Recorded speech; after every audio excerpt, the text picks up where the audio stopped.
Capítulo 2. O investigador desaparecido. No dia seguinte, meu episódio sobre o 303 já estava no ar. Eu quase não dormi. Editei até de manhã, publiquei, e fiquei encarando o player, como se o número de ouvintes fosse explodir de um segundo pro outro. Não explodiu, claro, mas, à medida que as horas passavam, os comentários começaram a aparecer. Isso parece roteiro, mas se for real, estou com medo. Pede atualização desse caso, por favor. Corredor silencioso nunca é coisa boa, Marina. Eu lia cada mensagem, com uma mistura de orgulho e arrepio. Pela primeira vez, o assunto não era um caso distante, de década antiga. Era o meu prédio, o meu andar, o vizinho, que ninguém conhecia, e principalmente, era a primeira vez que eu não tinha um final pronto antes de gravar. Dessa vez, eu também estava no escuro. Bateram na minha porta por volta das 10 da manhã. 3 pancadas secas, sérias. Por um instante, meu estômago virou. A imagem do bilhete corredor nunca está silencioso. Passou pela minha mente. Mesmo eu sabendo que aquilo tinha ficado lá, no quartinho do 303. Abri. Era o Paulo, síndico, com a mesma cara de quem foi acordado cedo demais. Atrás dele, um dos policiais da noite anterior. Agora sem o clima de urgência, mas com aquela postura de quem veio conversar. Marina, o policial confirmou, olhando uma prancheta invisível. Aqui diz que você é a moradora do 402 e tem um podcast sobre crimes. E tentei sorrir, mas normalmente eu só falo de caso velho, sem cheiro estranho envolvido. El Now Ryu, profissionais de verdade, não acham graça quando a gente tenta fazer piada com coisa séria. A gente precisa de mais algumas informações, ele disse. E o síndico comentou que você entrou no quartinho dos fundos ontem. Viu algumas coisas? Sim, respondi. E ele viu também. Paulo pigarreou. Eu vou descer para resolver um negócio. Vocês se falam aí. Ele disse, claramente querendo distância daquele assunto. Ah, Marina, se você quiser dar uma passada no 303 depois, a polícia liberou. Só, sem bagunçar nada, tá? Meu coração deu um salto. Por quê? Perguntei rápido demais. A gente vai ter que entrar em contato com a família, ver o que eles querem fazer com os pertences, respondeu o policial. Mas até lá, o apartamento está fechado. Se alguém que já entrou ontem puder ajudar, com algum detalhe, ele deixou a frase no ar. E you entendi. Era uma forma de dizer, você cutucou isso? Agora anda mais um pouco com a gente. A conversa não teve nada de extraordinário a princípio. Nome completo do morador: Augusto Henrique Farias 62 anos. Profissão: aposentado. Antes disso, funcionário público, ligado à área de segurança. É isso que está na ficha do prédio, disse o policial, mostrando o papel que Paulo tinha entregado a ele. Mas, puxando no sistema, aparece mais coisa. Que coisa? Perguntei, apoiada na porta. Ele olhou para os lados, como se o corredor pudesse ter ouvidos. Esse homem trabalhou anos como investigador da Polícia Civil. Depois foi para a parte administrativa. Se aposentou. Sumiu. Sem esposa registrada. Sem filhos. Sem nada. Só um irmão em outra cidade, que ainda estamos tentando localizar. Um investigador, aposentado. Minha mente deu um estalo imediato. Não era qualquer velho excêntrico montando mural de teoria da conspiração no quartinho. Era alguém treinado para observar, ligar pontos, jantar pistas. E por algum motivo, esse alguém tinha decidido transformar o corredor do nosso prédio no seu último caso. Ele era bom no que fazia? Perguntei, sem conseguir evitar. Depende de quem você pergunta, menos, respondeu o policial, com uma expressão neutra demais para ser casual. Teve uns casos grandes na década de 2000, mas nada que caiu muito na imprensa. Era mais sujeito de bastidor. Eu mordi o lábio. Por dentro, outra pergunta ardia. E onde ele está agora? Mas essa ninguém tinha respondido ainda. Mais tarde, com o prédio um pouco mais acordado, e o cheiro praticamente desaparecido do corredor, eu peguei minhas chaves, meu celular, e uma coragem emprestada, de algum personagem que eu já tinha narrado, mas que certamente não era eu. Paulo me esperava em frente ao 303, segurando o chaveiro enorme. Não sei se eu devia deixar você entrar sozinha. Menos, ele murmurou. Isso não é filme, Marina. Eu só vou olhar umas coisas do quartinho. Falei, não vou mexer em nada que não seja papel. Se eu achar alguma coisa importante, te aviso. Ele suspirou.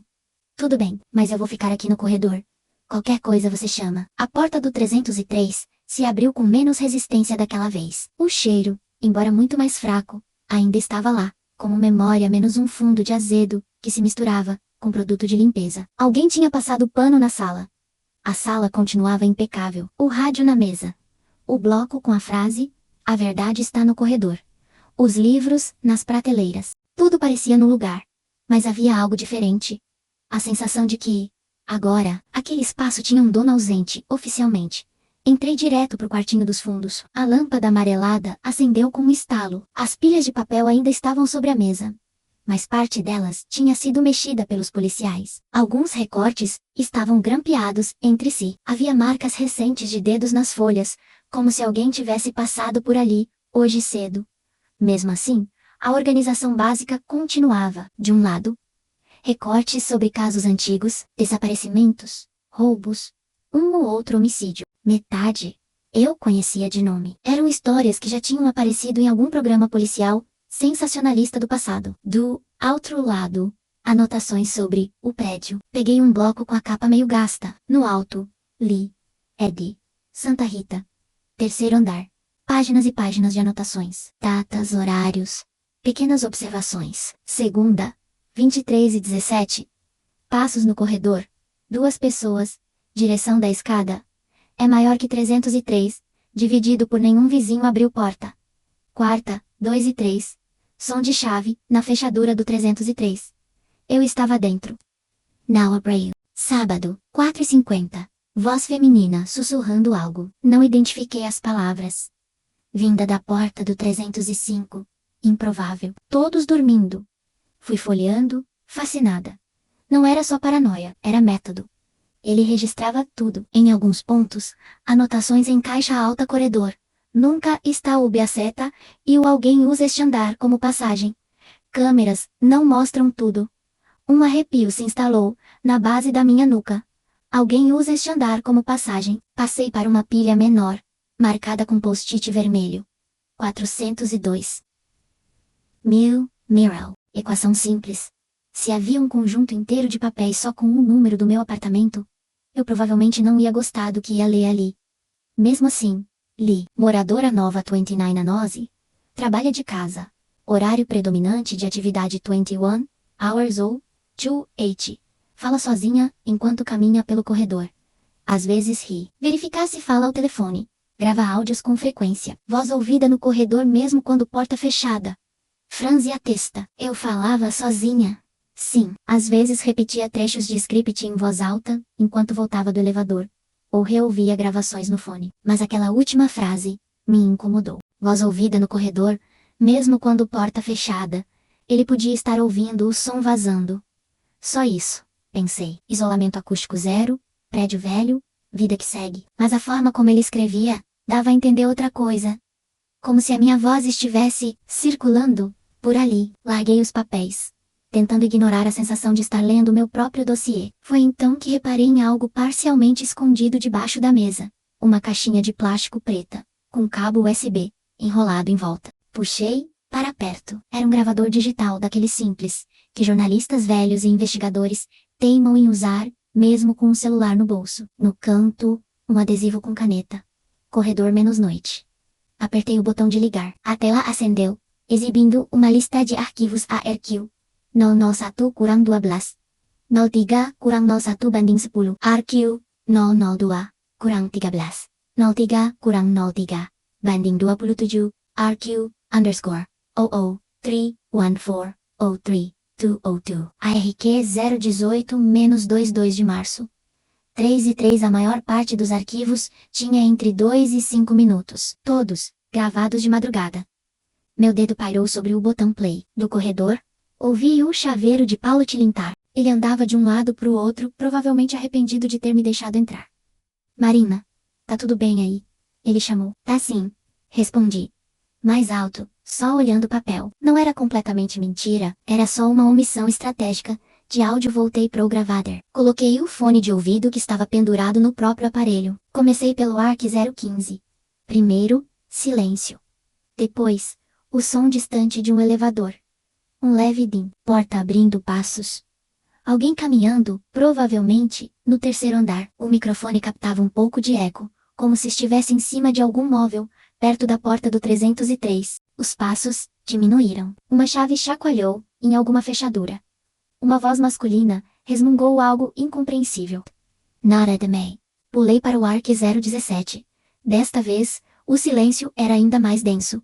Nenhum elevador. Nenhum barulho de trânsito. Só um ruído de fundo. Talvez o motor da bomba de água do prédio.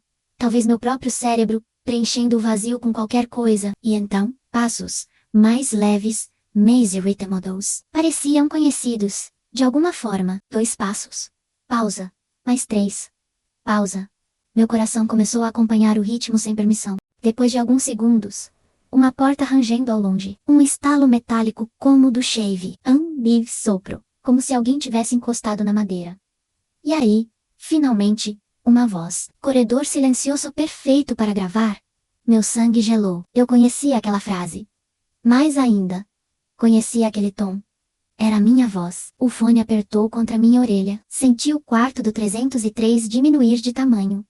Eu lembrava de ter falado aquilo. Sim, eu tinha gravado um vídeo pros stories, uns dias antes, brincando com o fato de que, apesar do prédio velho, o corredor era silencioso de madrugada. Era a mesma frase que Augusto tinha impresso num dos papéis. Logo acima da anotação corredor nunca está silencioso. Só que ali, no áudio do gravador, a frase soava diferente. O tom era meu, mas havia um eco estranho, quase como se eu estivesse falando dentro de uma caixa. E pela reverberação, não parecia vir de dentro de um apartamento. Parecia vir do próprio corredor. Fechei os olhos, ouvindo de novo, corredor silencioso perfeito, para gravar. E logo em seguida, algo que não constava em nenhum vídeo que eu tivesse postado, a mesma voz, o mesmo timbre, mas com uma frase que, com absoluta certeza, eu nunca disse em lugar nenhum. Pelo menos para ele, eu tirei o fone com tanta força, que quase derrubei o gravador no chão. A tela ainda mostrava o contador correndo. O arquivo seguia por mais alguns segundos de silêncio. Depois passos apressados indo embora. Uma porta batendo. Não dava para saber de qual apartamento. Respirei fundo, tentando encaixar aquilo numa explicação razoável. Ele pode ter editado o áudio, pode ter gravado outro dia e sobreposto. Pode ter alguém imitando a sua voz. Mas nenhuma dessas hipóteses explicava o arrepio que eu sentia. Nem o fato de que, naquela hora específica, em que o arquivo tinha sido gravado -03 e 3 da manhã, segundo o display, eu lembrava nitidamente de estar dentro do meu quarto, com a porta trancada, gravando o episódio sobre um caso totalmente diferente. Não andando pelo corredor. Não falando com ninguém, muito menos dizendo. Pelo menos para ele, Marina. A voz de Paulo me puxou de volta. Você está muito quieta aí dentro. Olhei ao redor. O quartinho pareceu encolher um pouco mais. Na mesa, o papel com o print do meu podcast e a anotação, ela mora no 402. Ao lado, a frase escrita por Augusto. Corredor, nunca está silencioso. E o engole seco. Apertei o botão de parar no gravador. Como se isso fosse suficiente para calar aquele eco dentro da minha cabeça. Se Augusto era um investigador, aquilo ali era uma pista. Talvez a última pista que ele tinha deixado. E querendo ou não, agora, era minha vez de seguir o rastro. Saí do quartinho com o gravador escondido no bolso da jaqueta, o coração batendo rápido. Encontrou alguma coisa? Paulo perguntou. Curioso, mas com medo da resposta. Encontrei.